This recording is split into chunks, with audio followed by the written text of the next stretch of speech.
Salut, c'est Exoa pour exoaware.fr. Aujourd'hui une vidéo de présentation un petit peu particulière. Elle va se comporter de deux parties. En première partie, je vais vous présenter un produit assez exceptionnel qui est le Chromebook Pixel de chez Google.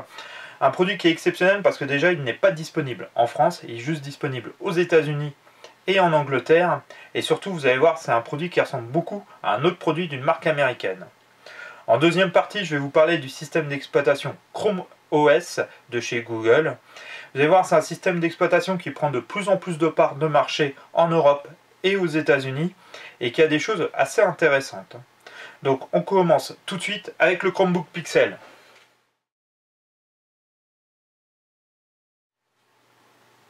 Alors avant de vous présenter ce Chromebook Pixel, je voulais revenir sur le terme Chromebook. Vous en avez peut-être déjà entendu parler, vu sur des articles ou sur des sites marchands des produits qui s'appellent Chromebook. On en retrouve par exemple chez HP, chez Samsung, chez Acer et même prochainement chez LG, Toshiba et Asus vont sortir des produits sous le nom Chromebook. Alors qu'est-ce que c'est?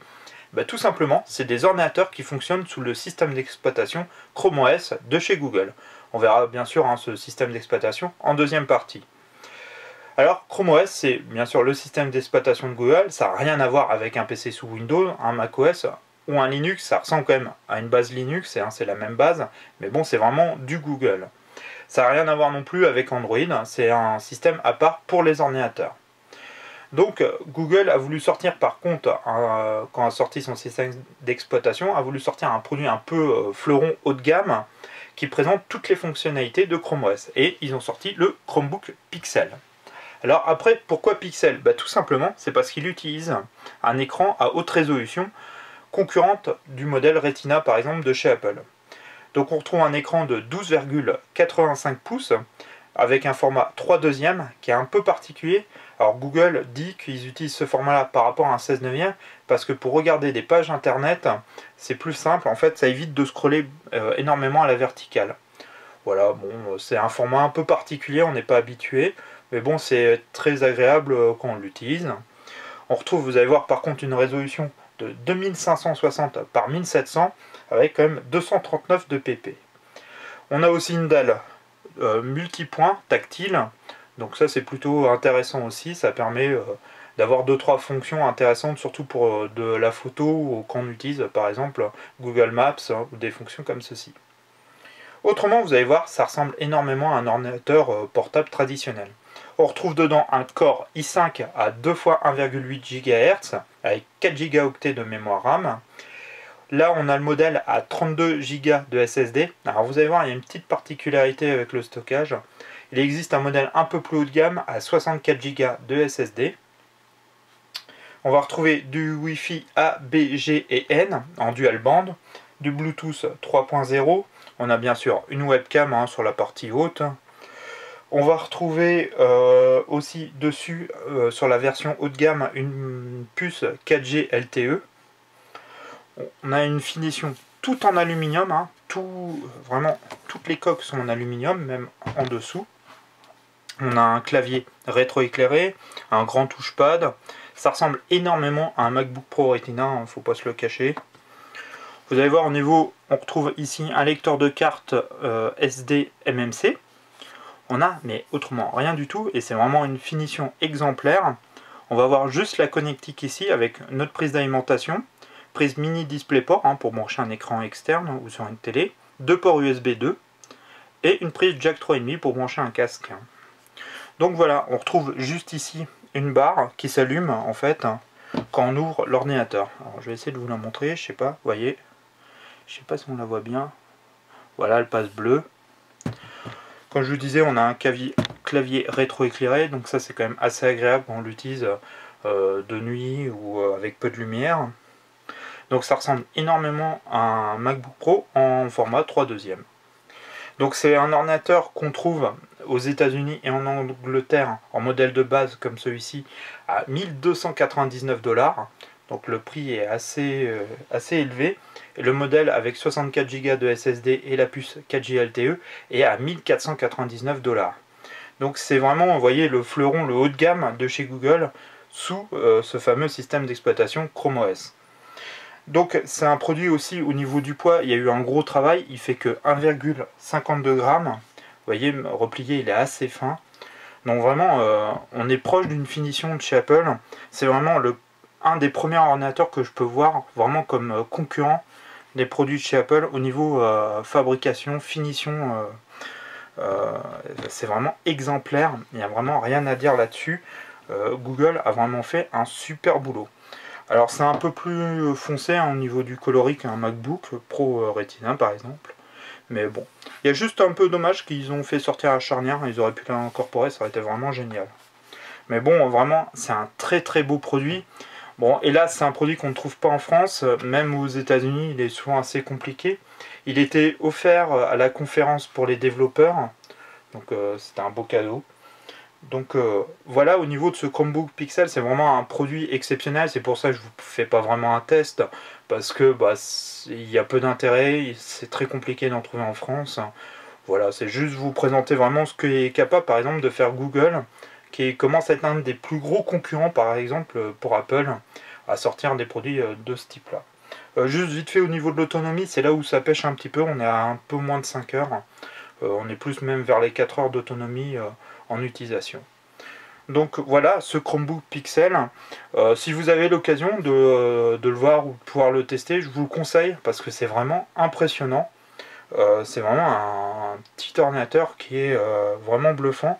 C'est même, je trouve, dommage qu'on ne le trouve pas en France, parce que je pense qu'il aurait peut-être eu, bon, certes pas un grand succès, mais peut-être 2-3 personnes auraient pu être intéressées. Ce qui est dommage aussi, c'est qu'on ne retrouve pas un clavier AZERTY, hein. C'est un clavier américain, on est en QWERTY. Bon voilà, il y a des petites particularités. On passe maintenant à Chrome OS, que je vous montre un peu ce système d'exploitation de chez Google. Allez, à tout de suite.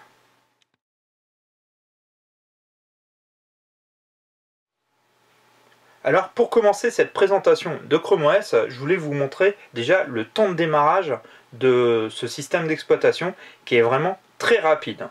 Donc là, j'appuie sur Power, j'ai lancé notre ordinateur et vous allez voir, il faut que quelques secondes pour démarrer le système d'exploitation. Donc voilà, là il est démarré, on arrive sur la page d'authentification. Donc comment on s'identifie? Tout simplement, il faut avoir un compte Google ou une adresse Gmail. Donc là j'utilise l'adresse du site. Je me connecte avec mes identifiants. Voilà. Et là, on arrive sur notre bureau de Chrome OS.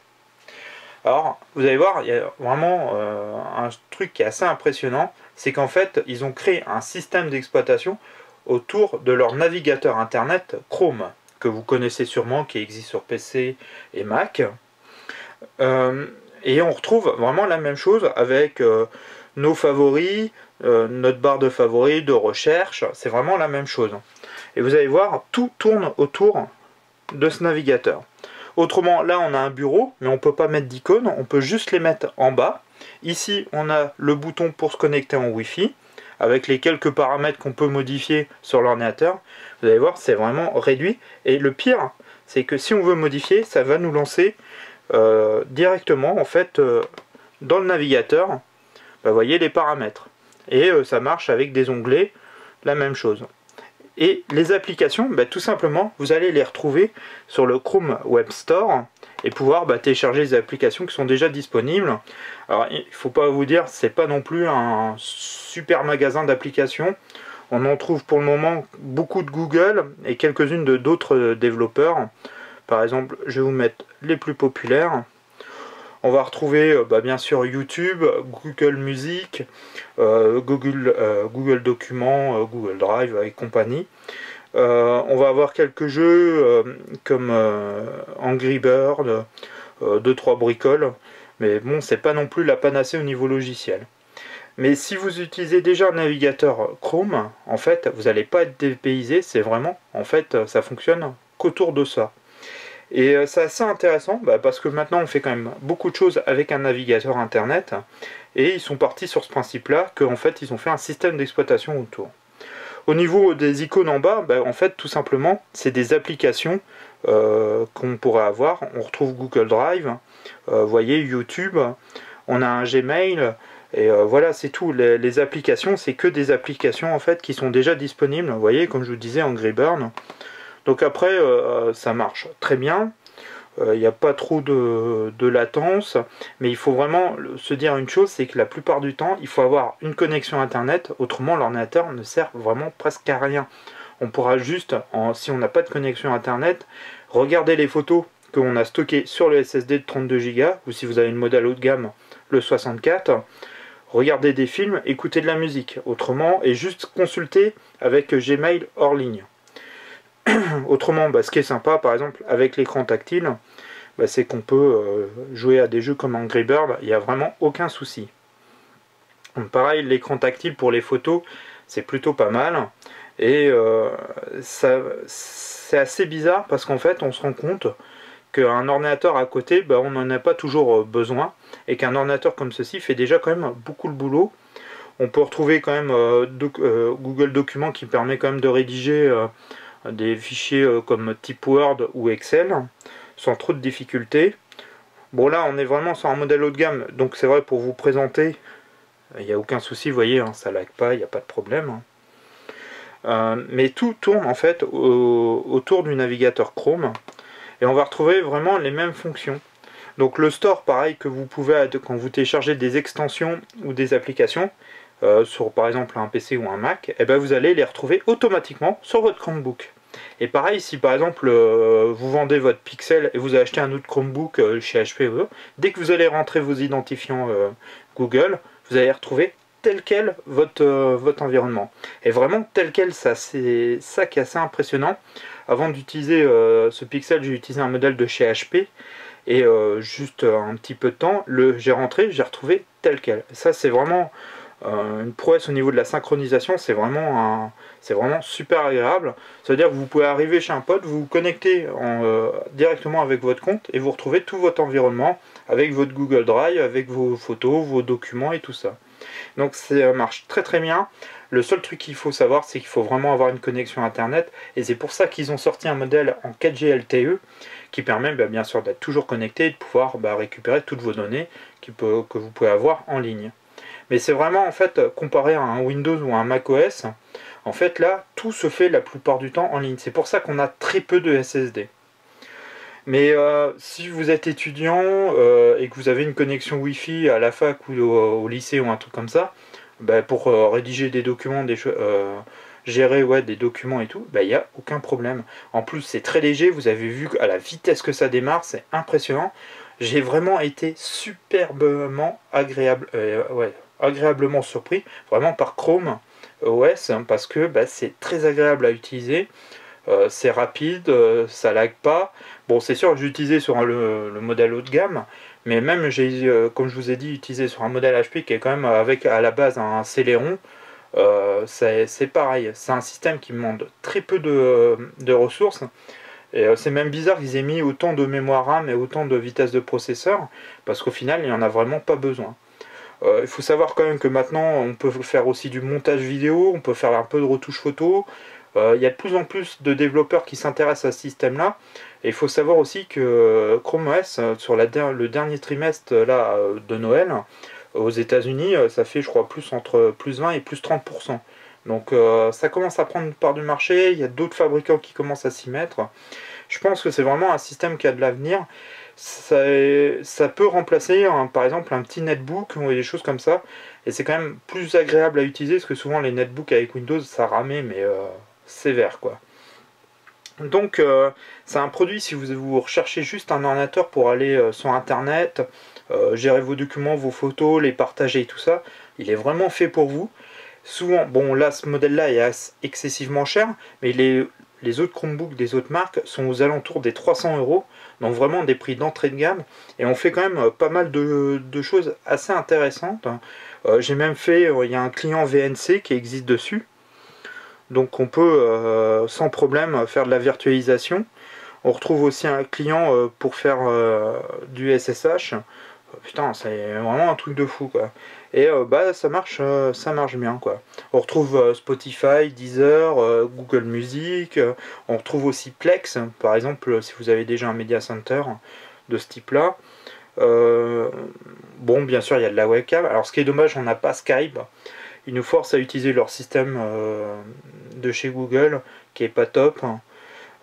Ça manque encore un peu de maturité au niveau de certaines fonctions. Je peux juste vous montrer vite fait cette fonction là pour les vidéos. Vous allez voir les rendus. Alors je sais pas, avec le contre-jour c'est un peu con, on ne voit pas très bien. Mais il y a des superbes rendus vidéo et des choses comme ça. C'est fluide, on lit des MKV sans difficulté nativement. Donc ça c'est plutôt pas mal. Là c'est un peu chiant avec le reflet, on voit pas très bien. Mais bon.